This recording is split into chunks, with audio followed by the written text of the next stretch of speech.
Other interesting business news, you have Stellantis offered to buy out half of U.S. salaried employees as they continue to try to decrease their cost and in a futile attempt to compete with the Teslas of the world as they start to transition to EV vehicles.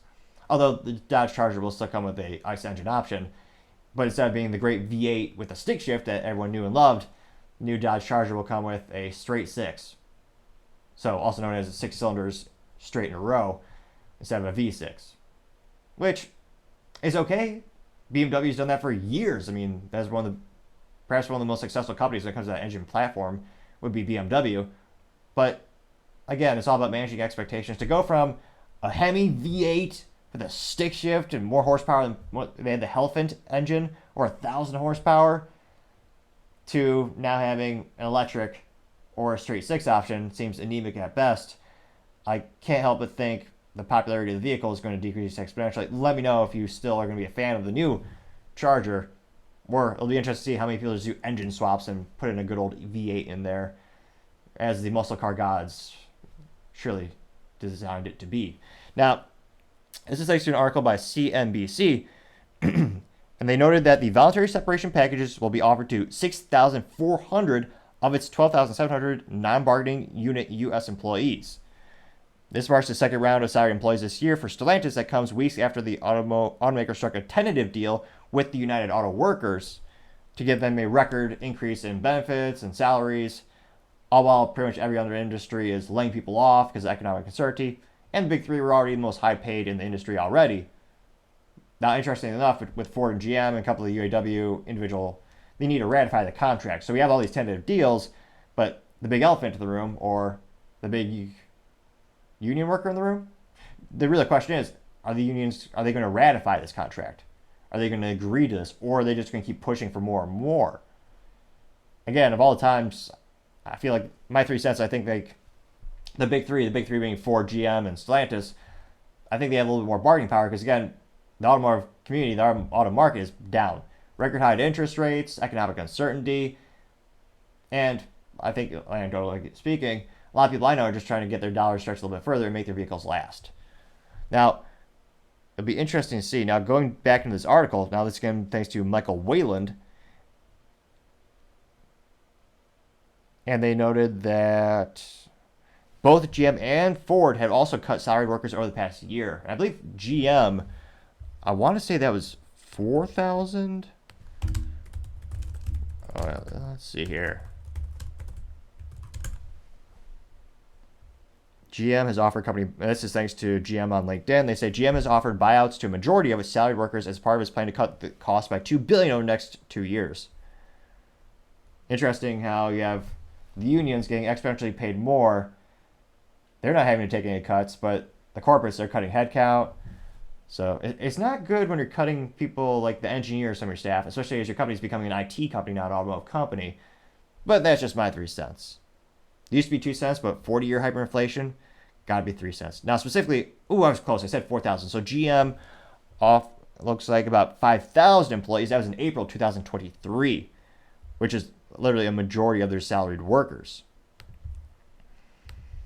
Now, when Stellantis was asked for comment, they said, quote, as the U.S. automotive industry becomes face challenging market conditions, Stellantis is taking the necessary structural actions to protect our company and our operations, unquote.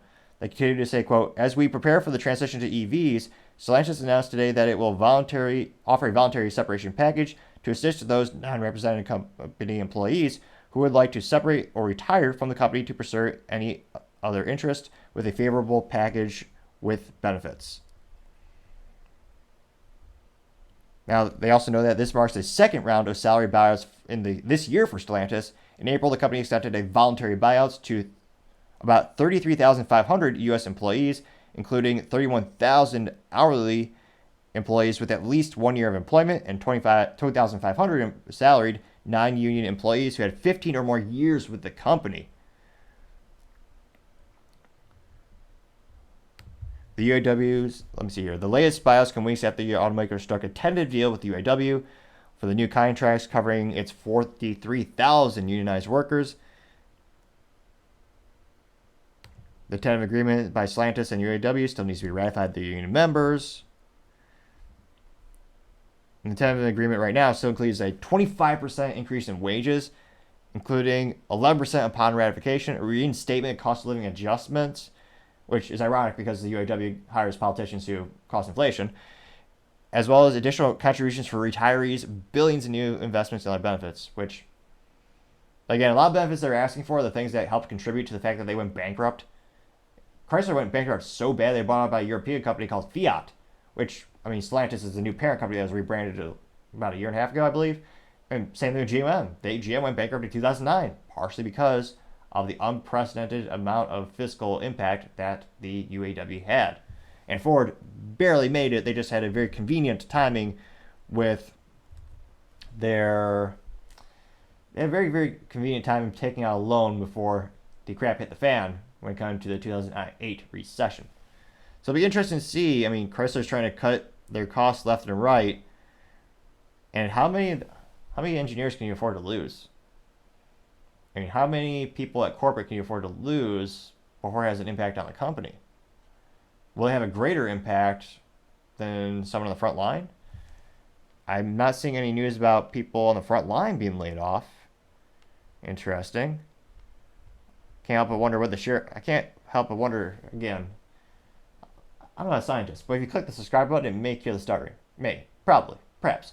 But nevertheless, it'll be interesting to see what this does to the company. And what are your thoughts? Do you think this will be a band-aid for the situation in terms of reduce their cost? Or do you think it's going to help them long term? Be fascinated to hear what you have to say. Thank you everyone again for taking the time to tune in today. Again, trying to get to 4,000 subscribers by the end of November. So if you could click that button, I would greatly appreciate it. Also, if you have any other comments on how we can make the show better, I appreciate the feedback if you put them in the bottom of every video, or you can send me a message on YouTube, or if you can hit me up on the Twitter, as 18 people call it the X, at The Topping Show. Also, and lastly, don't forget to take time to tell your family, tell your friends, tell your coworkers, heck, tell your enemies, tell anyone and everyone, just stay safe and fight the good fight.